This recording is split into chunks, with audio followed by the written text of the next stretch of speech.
นี่บ่เสื้อผ้าหน้าแพรเพิ่นน่ะนั่นแหละ อืมมุ้งก็ยังเนาะสองล่างมันว่ามุ้งหนึงหรือด่างเดียวโอ้ส่งสดบ่มีตัวใหม่ๆได้นี่บ่แม่นได้เก่านะไปถามคักแล้วอยู่ทางพุ่นละสิบ่มา ส่งให้ส่งไปพบแพ้ เอาไปถามแล้วละสิบ่เอาพวกเสื้อผ้าหน้าแพรเราแบบว่าเครียดแห้งนะ จังเลยเครียดกับเครียดแล้วบอกแล้วยาเขาก็เวลาหันหันนี่เครียดยังตัวมาอยู่ขอโยนมูเขาก็เวลาหนึ่งเวลาหันผ่านนี่แล้วพอห่มเอาพอห่มให้เนี่ยเขากินกับบริหารอยากเอามากินได้แล้วนอนอยากอาบน้ำก็อาบสิบูก็มีแพบก็มีให้ซักเครื่องเด้ออะไรเนี่ยต้องให้ชาวบ้านเนี่ยชาวบ้านให้เขาได้เด้อที่ร้านก็ทำแต่นั้น อืม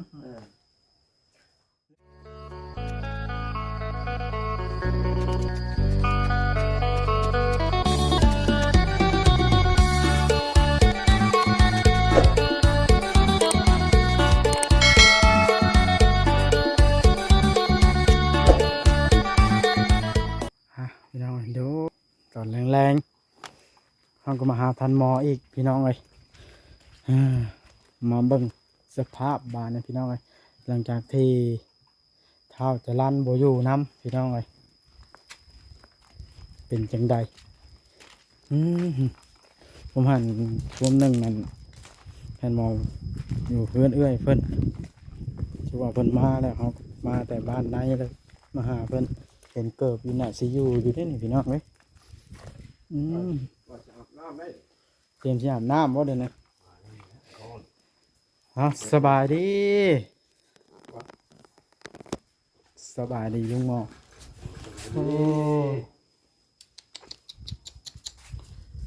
โอ้นี่บ่เสื้อผ้าหน้าแพรเพิ่นน่ะ นั่นแหละ มุ้งก็ยังเนาะ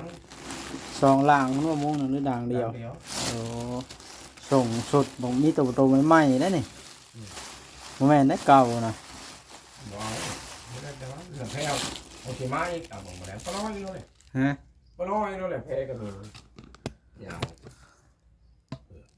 น้องก็กินเขาอะไรตีกินหนักอะไรกันอย่างเงี้ยก็เจ๊ อ้าวกินก็กินเขาเนี่ยรักผู้ใหญ่เพิ่นเอามาให้กินน้ำกันสองคน ฮะ ฮะ ว่ามาบริษัทจะทำได้ชีมูก็มีหันข่าวมาให้ ใครเอามา เลยเนาะ ใครเอาชีหมูมา มันจะบรรยาย ข้าวหมูป่ะ งานบริโภคได้กินกันเลยของวันนี้เขาก็เบิ่งกันแยง เป็นนัวเด้ เลยเถิงเดี๋ยวคน ทำกิจกรรมแจ้วกินอะไรกินได้ อั จ้ะ นนี้เนี่ยทุกอย่าง ฮะ ทุกอย่าง ข้าววันหนึ่งเลยนี่น้อง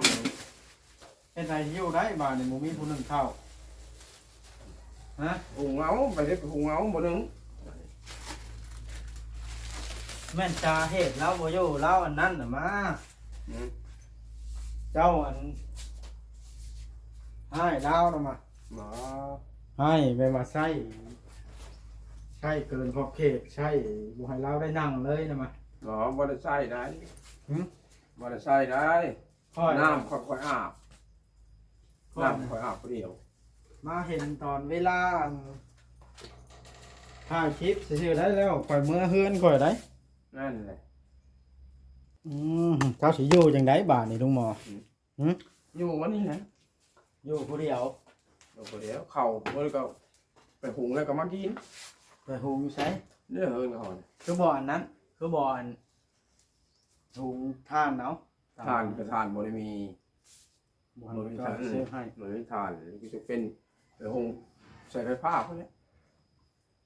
หุงเอากินข้าวเจ้าเอาคนเดียวมันต้องทำข้าวเหนียวผมก็เรื่องกินเมื่อก่อนได้อะไรก็จะกินข้าวเหนียวหวานอยู่เดียวก็ได้โย่เป็นยังมองมาได้เลยเห็นได้จ้ะ ก็เป็นเรื่องเรื่องราว เขาก็คากันเขาก็ไม่ได้รายหันผ่านนี้ เจ้าไปเข้าใจอยู่บ่ เข้าใจเยอะเขาไม่ได้รายหัน เข้าใจอยู่บ่เรื่องใดนี่เรื่องใดหั่นนะ โมจักเลยฮะคอยบอกพูดน้ำที่นี่เรื่องใดไปเรื่องใดมาเรื่องใดวันนี้ตอนตะบิดจะมาขอกินข้า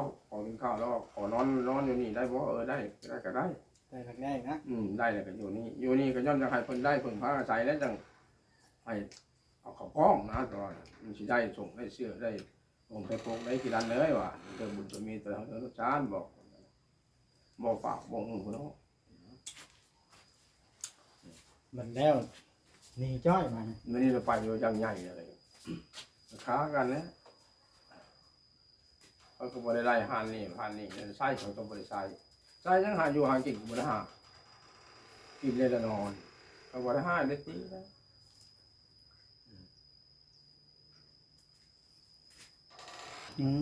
ทางร้านเฮ็ดเสร็จแล้วเนาะเสื้อผ้านี่เต็มระยะอยู่นี่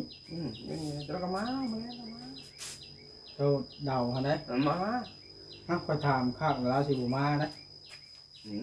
ไปถามข้างแล้วอยู่ทางบุราสิบุมา ส่งไปพบแพ้ เอาไปถามแล้วราสิบุเอาพวกเสื้อผ้าน่ะแพ้เราแบบว่าเครียดแห้งนะ จังเลยเครียดแล้วบอกแล้วก็ยาเขาก็เวลาหันพันนี่เครียดยังตัวมาอยู่ขอโยนโมเขาก็เวลาหนึ่งเวลาหันพันนี่แล้วพอห่มเอาพอห่มไม้เอากินกับบริหารอยากเอามากินเลยแล้วนอนอยากอาบน้ำก็อาบสิบูก็มีแพบก็มีให้ซักเครื่องใช่ไหมอะไรต้องให้ชาวบ้านเนี่ยเขาได้เด้อที่ร้านก็ทำเท่านั้น หรือว่าอันนางบ่อยากให้ใช้จังนี้บ่รู้แบบไหน จังแหละว่าจะโยวันใส่จะดีก็เป็นแล้วมาอยู่แล้วนี่ก็ต้องได้ใส่แล้วอาจจะใส่ชาวบ้านเนี่ยโปรเขาเนี่ยเขาเป็นวันนี้ตัวใส่สอยานชาวบ้านนั้น ในเมื่อ น้ำก็ต้องอาบเองก็ให้หนึ่งเข้ามาเข้า ในเมื่อเป็นแบบนี้แล้วยากเติมไหนนี่เจ้านะยากบ่ไหนบ่มีผู้ยอกน้ำเขาห้องน้ำให้บ่มีผู้นึ่งข้าวกินบ่มีผู้เฮ็ดกิน อย่างว่านี่นะแต่เนี่ยก็เราไปหุงเอาเขาน้ำก็สิเป็นอันนี้เห็นมันพอเลยเป็นได้มันเป็นไรก็อย่างว่าเนี่ยก็จำเป็นแล้วมีผู้อยู่นำ แต่ว่าข้าวร้านเนี่ยถ้าไปบ้านแม่เพิ่นขอเงินแม่เพิ่นได้มานี่เนาะเพิ่นสิไปเลยเพิ่นว่าน่ะ เนี่ย จักสิเฮ็ดจังได๋ปล่อยก็ได้ ไม่อยากแล้ว ตัวเพิ่น เนี่ยไปหามแม่ใจมันใหญ่ทำนั้นเลย สาเหตุที่เพิ่นบ่อยู่เฮือนอันมันชั้นน่ะอยู่3คนอยู่เฮือนน้ำน้องน่ะเนาะ เนี่ย โตเพิ่นแล้วก็น้องเพิ่นน่ะ2คนอยู่เป็น3วัยรุ่น อืม เนาะ3วัยรุ่น นี่แหละ คันมีข้าวกินไปทำการทำงานมานี่อาจสิบ่ผิดกันเนาะ บอกสิ เป็นหยังจังอันเล่ร่อนหากินข้าวเพื่อนหมู่ผู้นั้นผู้นี้ใช่เต็มบ้าวเบิดกูคนละ มัดหมูเขาว่านั้น เบิดหมู่เขาวัดใด มันก็ดำคือกันแล้วบ่าวเขาลูกนั่นเขาไป ข่อยยอมได้เฮ็ดให้สิได้ลูกได้เมียเป็นแบบนี้ ตั้งแล้ว ใครสิเอา ก็หลานลำร้อนกันเก่าเนี่ยไปลำร้อน แม่ก็หนีแล้วเนาะเราปวดหัวมาเห็นแบบนี้ก็บ่จักนี่เนาะ แบบนี้แล้ว พอละอีตนขนาดเดียวในชีวิตเขานะ ตนก็ให้ได้หมูบอย คันสมมุติว่าเราเนี่ยเอาลันมาแลงเนาะสมมุติเราควรคืนมาเจ้าอย่าเว้าให้เราอันตื่นโตเด้อว่าข่อยถามเราแล้วเด้อ บอกว่า เราต้องบอกว่าอย่างเฮ็ดปกติอยู่อย่างนั้นนะ ไม่ เราอยากอยู่ก็อยู่อยากไปก็ไปแต่ว่าเชยอยู่ข่อยมามื้อหน้าข่อยสิจัดการเองข่อยสิบอกสิเว้าเอง นี่จะบอกมันนะนี่เข่าอุ่นเด้อคือว่าอุ่นเขาเอาเขามาเท่านั้นแล้วบอกกินเท่านั้น อย่างหยังก็กินในใด กินอย่างก็กิน เราบ่ท้าเว้านั่นเว้านี่ อืม ให้เพิ่นคันสมมุติหวนคืนมามื้ออื่นคันข่อยเห็นแล้วข่อยสิจัดการเองข่อยสิถามรายละเอียดเอง อืม ถ้าเราบ่หวนขึ้นมาเราเครียดเจ้าแฮงแล้วล่ะอันนั้นข่อยก็บ่ฮู้เหตุผลนำให้เจ้าสองคนเพราะว่าถามไผก็บ่ปากเด้ถามเจ้าก็ว่าบ่ได้เว้าหยัง บ่ได้บอก ถามจะลั่นก็บ่ได้บอกข่อยแนวใดว่านี่เรื่องใดก็บ่บอก หลวงพ่อบ่จักบ่จะว่ามันนี่เห็นไหมมากินข้าวนี่แหละเช้า หรือว่าเจ้าสันนิษฐานว่าเป็นย้อนหยังเล่าให้ข่อยฟังหน่อยว่า บ่จัก ฮะ บ่จักเราบ่ได้เขาบ่เขาบ่จัก นะตามที่เจ้าคิดสันนิษฐานออกมาเบิ่งนะ โอ้ยนะมากินได้กินข้าวอิ่มได้แล้วไป หนาหนีเรื่องใดนะข่อยอยาก ขา จัก ขา สันนิษฐานข้อตามที่ข่อยสันนิษฐานเนาะอันนี้ก็อย่าว่าท่านว่าสิและสาเหตุที่เราไปนี่ข่อยว่าเจ้าใช้เวียกจู้จี้จุกจิกจังซั่นจังซี่จนเราบ่ได้นั่งแม่นบ่ บ่ได้ใช้เห็นยังก็ไปนั่งเครียดๆจนก็คือบ่ได้กินน้ำปลาตัวนึงก็บ่ได้กินน้ำมากินน้ำคนสะคอยซ้ำไหน เว้าอย่างนั้น เป็นว่าใช่มันสิใช่บ่ได้ เพราะว่าบางทีเจ้า ไปหาพื้นก็บ่ไปสิไปหยังเขาก็บ่ได้หา บางทีเจ้าก็จมอย่างชั้นอย่างที่แล้วเขารำคาญบ่ บ่ได้จมน้ำบ่ได้จมเลย ก็เป็นธรรมดาข่อยว่าเนาะ บ่ได้จมในหยัง บ่ธรรมดาว่า มาอยู่ก็ต้องได้ดังไผหนึ่งเข้าอย่างชั้นที่เพื่อเลี้ยงตัวเองเลี้ยงเจ้าเขาแล้ว ได้บอกนะครับครับเลยบอกไว้ว่ามาเข้าเด้อ1เข้าเด้อต้มน้ำเด้อเท่านั้น เพราะว่ามนุษย์โลกของเฮานี่อยู่ใส่มันก็ได้เฮ็ดเวียกจังได้กิน นั่นแหละ พ่อฮักแม่ใหญ่แม่ลุงแม่ป้าที่อยู่ต่างประเทศเพิ่นเบิ่งคลิปของบ่วัน ถามแต่ละท่านที่เพิ่นทักมาหาบ่วันมาเล่นเพิ่นเฮ็ดงานเฮ็ดการทุกคนเลย ก่อนสิได้เงินกีบ1 บาท1มาเฮ็ดเรือนหลังนี้ก็เพิ่นเฮ็ดการเฮ็ดงาน นั่นแหละ บ่ได้อยู่ละละ นั่นแหละ นะ บ่ได้บอกว่าหยังมันเนาะ แต่ละคนน่ะทำงานคู่คนจังได้กินบ่แม่นพระบาทเพิ่นก็ยังงั้นไปเลาะเยี่ยมพระเวชชันดรเพิ่นมีไปเยี่ยมอย่างประชาชนเนาะประชาดรบ่หรือว่าใดก็โอ้บ่เข้าใจ เขาบอกให้มันหกมันเห่อแล้วก็ปัดเลยเด้อว่ากูปัดได้ พวกขี้เหงื่อชาอยู่ตามหัวนี่แล้ว ก็ฮุบไปทิ่มมันนั่นแหละ บ่เฮ็ดเลยค่อยเห็นลายมือแล้วค่อยบอกอยู่ เขาบ่เฮ็ดบ่ได้บาดนี้ก็เลยบอกว่านั่นแหละให้เฮ็ดไปเบิ่งคือของตัวเองนี่แหละว่า หรือว่าเราเครียดอันนั้นบ่เนาะหรือว่าบ่แม่นของตัวเองแล้วเราบ่อยากเฮ็ดหรือบ่ ครับสิแม่นว่านั่นล่ะ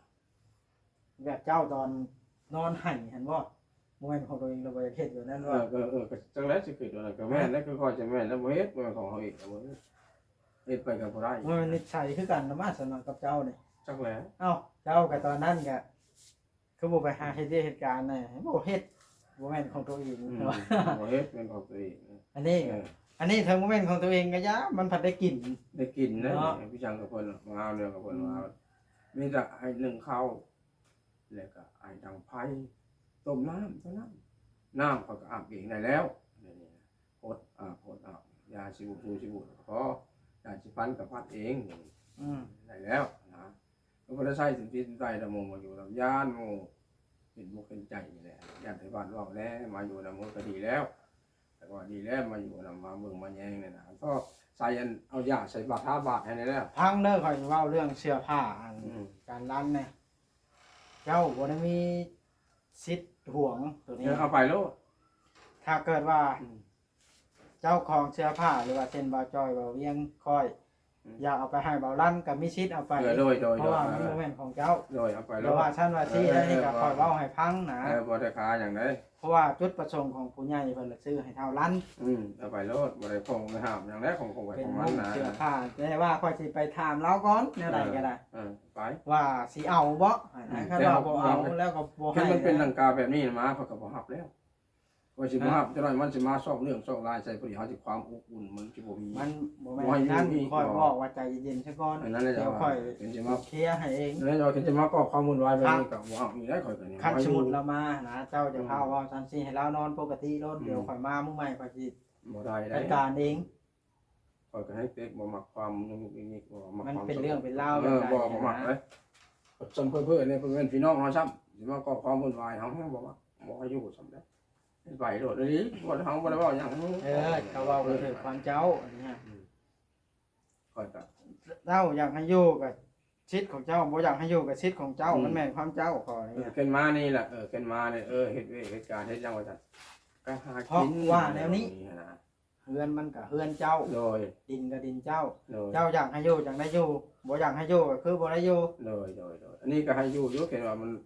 มาแบบว่าอยู่กูอยู่แบบ แต่ มา ว่า ตั้งแต่อยู่กูกินเนาะหาอยู่หากินมาสู่เฮาบางมื้อก็บ่ มา ไหว สู่ลาวแล้วกิน ก็สู่ตัวเองนั่นแหละกินค่อยบ่ได้ ลาวก็ได้กินเจ้าก็กินน้ำกันนะ กินน้ำกัน ทางเลี้ยงชีวิตชามตายเว้าบ่แจ้งครับบ่ว่าไผค่อยก็หาเลี้ยงชีวิตตัวเอง เขา ได้ จะ เดี๋ มั ยวน นี้ เขาจะมันเกลียดว่ามันเกลียดว่าย่านเอายาใส่บาตรอันนี้ว่าก็คืออยู่นี่ก็สิเอา เจ้าใช้เอายาใส่บ้าน ชาวบ้านเขาทาบ่ได้นะ เช้านี้บ่ ตอนแรงแต่หัวแรงใส่บาทอะไรกันนั้นผมก็ใส่แต่ละแรงนะเขาจะดีนี่แล้ว ดีแน่แล้วบ่ เละนะ อืม ว่าแล้วเนาะอันอื่นแล้วมีอันนี้จะทาบาททาเอาแล้วเอาทาอะไรรถจะแพงนี่เขาก็ใช้อยากข้าวก็กินลองใช้มากอ่ะมันไปได้ ที่ร้านมาขอข้าวก็จกให้มาได้แม่ข้าวจกให้ก็มี2ห่อคือ3ห่อมันเข้าไปเอาให้วันนั้นบ่มาเลย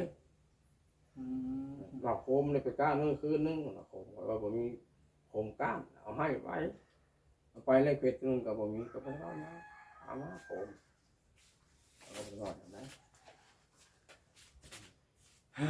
จักคอยสิช่วยจังใดล่ะเป็นแบบนี้เนาะ เราจักเป็นซ้อ ใน ย เมื่อจุดประสงค์ของผู้รักผู้ใหญ่ว่าให้อยู่น้ำกันแล้วกินน้ำกันในดีแล้วมีหยังก็กินน้ำกัน แต่ว่ามาเกิดเรื่องแบบนี้เดี๋ยวนี้นะ จะโมยูนำแต่กระค้าแล้วเขาก็ไปเลยหันพันนี่ เราบ่ฮู้ต้นปลายสาเหตุพี่น้องเลยเดี๋ยวนี้นะว่า เป็นใดเท่านั้นคือหนีมาถามปากท่านหมอเพิ่นก็เว้าตามที่ได้ยินนี่แหละ ว่าความจริงแล้วนะ บอกว่าเข้าใจทำเอฟที่เข้าใจแหละตอนนี้นะหมดฮู้เรื่องหยังมีแต่ว่าเจอตัวเท่านั้นอีกบาดนี้ค่อยสิถามมันฮู้แล้วฮู้เรื่องเลยเนาะเจ้าก็จะฮู้เฮือนบ่ ก็จะคู่จะ ห ได้ รือว่าเจ้าฮู้อยู่แต่บ่บอก บอกคู่เป็นจิมาก็ความวุ่นวายอยู่แบบนี้เนี่ยนี่กับหักคือกันมันจิตละลายจะบางนึงก็เอาเยอะเอาในบุรีนะเอาไว้ละหันพันนี่เราเข้าเพิ่นก็ไม่กินวิชาเพิ่นก็ไม่กินเครียดตัวนึงก็บ่ได้หามาบัดสิยังไปละไปยังมาละมาอย่างตัวอยู่เอาบ่จะหักคือกันอย่างนี้ เว้าง่ายแท้ตอนนี้มากินข้าวแล้วนี้ นี่ อยากละมา มา ข้าวแล้วนี้ นี่ อยากละมาเจ้าละบ่คักปานใด ก็คักอยู่คักมันหน่อยมันท้าบาทให้ได้ยอดมันท้าบาทให้นะจังดีแน่ค่อยนี่จะดีบาทได้นะ เจ้าได้บอกอยู่บ่เก็บขี้เหงื่อแถวบ้านน่ะ บอกอยู่ตัวไหนมันเฮิร์ตเจ็บหาก เมียน ได้มาดัง พวกเครื่องอย่างแถวนี่ให้แต่เมียนให้แฟน ไปซ้อมมาเจ้านี่เราว่าอัญญาอย่างนี้โอ้เราจะไปหกแต่กินได้เราโมเมียนไปเลยเราก็รออย่างนั้นออกไปเลยเอาไปนี่เราบอกมาที่มันมาแล้วนี่กะมา ถ้าอยู่เอาชันเอาซี่เด้อมาละครับตัวปกติ มามันจะบอกว่ากินข้าวหลาชีนหมูอยู่หรอกเราโหดกินเนื้อกินยาก็มีอย่างกินมาได้อย่างนะอยากให้มันโปรบาทให้ดีนี่ครับ ลำบากอยู่เด้อกันเป็นแบบนี้เนาะ ขอค้าแล้วคนเฮิร์นเขาตะกุนเขาเลยเนาะแบบนั้นไปอยู่น้ำไผ่เขาก็มาอยู่แต่ลำร้อน ลำดอนนี่พ่อน้องจ้อยวะ ลำร้อนนะกินเราแบบนี้ลูกลำร้อนนี่พอดีนี่หลานมือสองลูกลำร้อนเนี่ยเมื่อคืนวันเมื่อกินเหล้าเมาห้องขับก็เจอไปอยู่ใครเขาก็มาอยู่ถามมันสิ้นถามมันมาอยู่พอยนี่แหละยังพอได้ พ่อน้องหมายอีกคนเนาะพ่อน้องหมายแล้วยังยาเล่าเดือนหนึ่งแล้วดูแลเลี้ยงหลานชงนมให้หลานป้อนข้าวหลานผู้มือจนตุ้ยลูกน้องหมายเดี๋ยวนี้พอไปเบิ่งวานเนี่ยเบ่งเนื่องเยอะแข้งเต็มตุ้ยพอให้ดูน้ำน้องหมาย ไปอยู่การป้ามันเลยนะครับพิษกระบุร้อนเองสังคมเองสิไปอยู่แล้วกระดำเองพิษกระดำเองเขาแตกแล้วกูไปหากินเลยกินมานี่กระดำที่ส่งมาหมดเลย มีคนนอนอยู่เถียงนาอีกญาติใครนะ คนยอดบกหลักบกอันนี้ ผู้หญิงหรือผู้ชาย ผู้ชาย มีเมียปะ บ่ ที่เข้าได้ใช้ไปนอนอยู่นาน หากิน หาวัดไหน หาคอกินหลับจ้างทุกงานกินเนี่ยครับได้ว่าไปหากิน อยู่เถียงนาบ่อนไหน ส่งนอนอะไร ทิศบ้านนี่ปะ หน้าบ้านนี่แหละ ทิศบ้านนี่บ่เถียงนา ชิดบ้านนี่โอเคได้ใช่มันตัวเอา ว่าแต่มีไผนี่มันนะเนาะ ไปหากินคนมึงคืนนึง2 คืนไป มอยังน้องมอปอนะ บอกอย่างบอกอย่างไรบอกกินร้านบอกปอบอกแป้งบอกแป้ง แป้งหมอแป้งลึกๆลักๆขนาดคอยทานเลย หรือร้านแล้วคนบ้าเขาปลูกเคยเป็นปี หมอปอเพิ่นมากเขาพูด หมอปอหมอแป้งคือกันเบิด เขาเสียเส้นแบบไหนเขาก็บอก เสียน้ำผูกแล้วว่า บ่มีผู้บอกผู้สอนแต่น้อยเนาะพ่อแม่ขาดพ่อแม่แต่น้อย บ่ได้ลงหมดของเหตุ อ่านบ่เป็นจักโตเลยเนาะนับแต่เท่าลั่นเพิ่นอ่านบ่เป็น อ่านบ่เป็นแม่บอกแม็กสตีกับแบบนั้นนี่แหละ เวทีก็อ่านบ่เป็น สิไปอยู่น้ำแก้วนั่นแม่ตีกระต้นแม่นางตีนี่เอามาอยู่ลูกเราก็หลายคนมันแต่แม่นใช่เป็นคนใหญ่แบบแม่นว่าเราอยู่น้ำปานลุงก็อยู่ทุกอยู่ใช้บ้านเขาก็เอา อยู่เป็นอยู่ไปเป็นไปมาเป็นมาแบบนี้แหละเลยมาแล้วก็เอาถ้าคนดีคนชั่วแล้วเนาะมาขออยู่นำบ่อยู่กินข้าวกินน้ำก็กินนี่แหละสิเอาซะบ่จะปานไป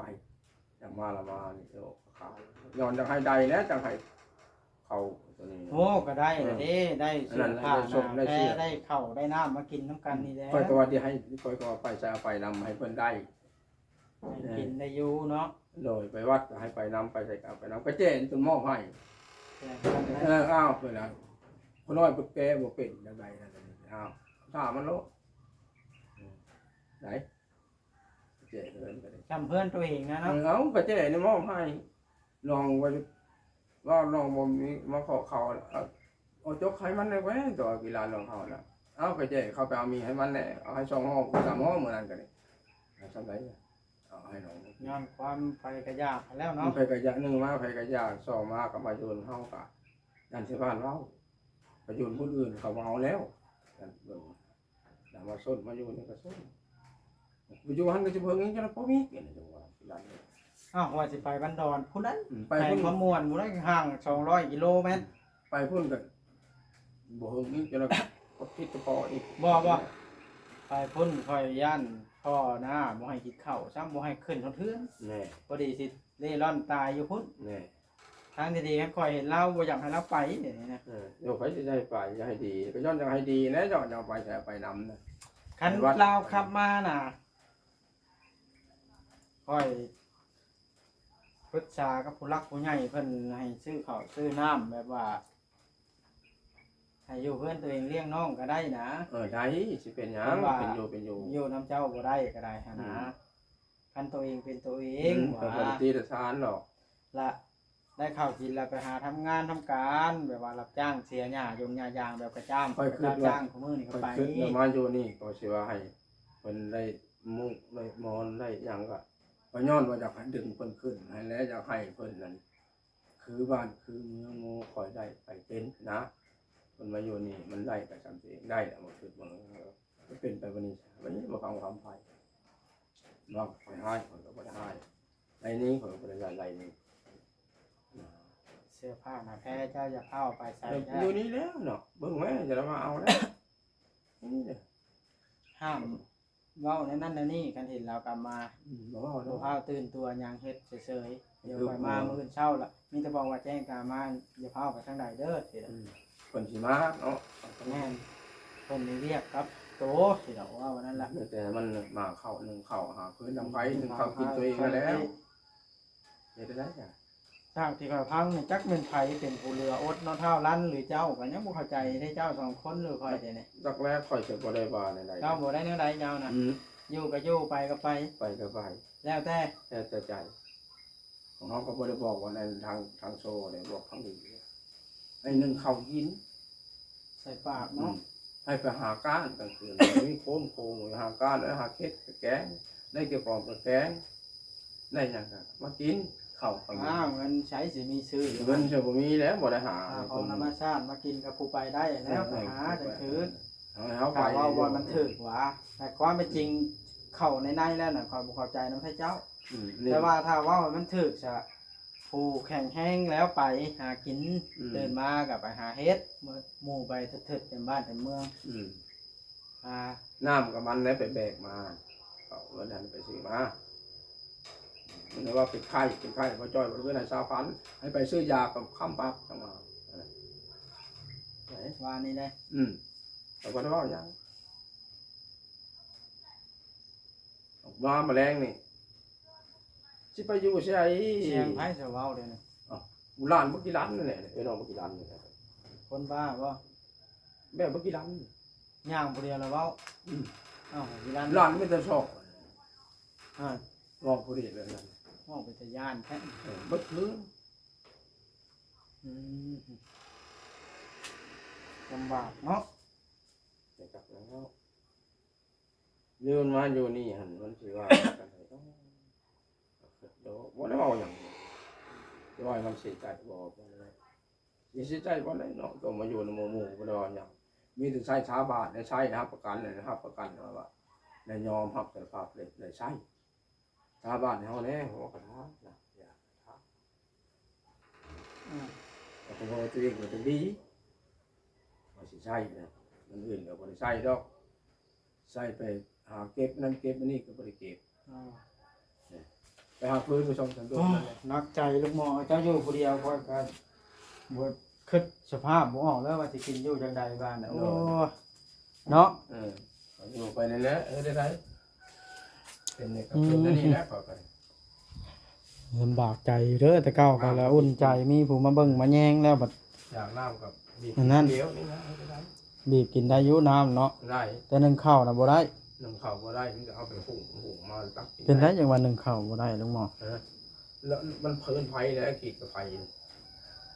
ฮะ ขีดกับไฟยังบ่ได้แห่แล้วกับไฟขีดกับไฟขีดกับไฟนะ คันกับพายลุ้นบีบตับอันนั้นได้ปะ ถ้าสิยันลงนั้นได้ที่ได้ ไอ้ย่านลงแล้วมันเติบเอง ได้ก็ต้องขีดนี่มันบ่ได้ก็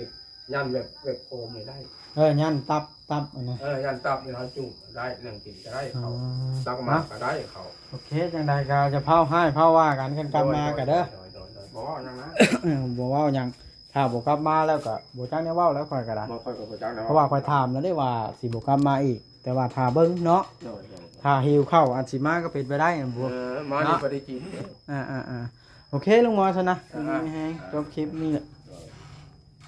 เขาอาบน้ำได้เลย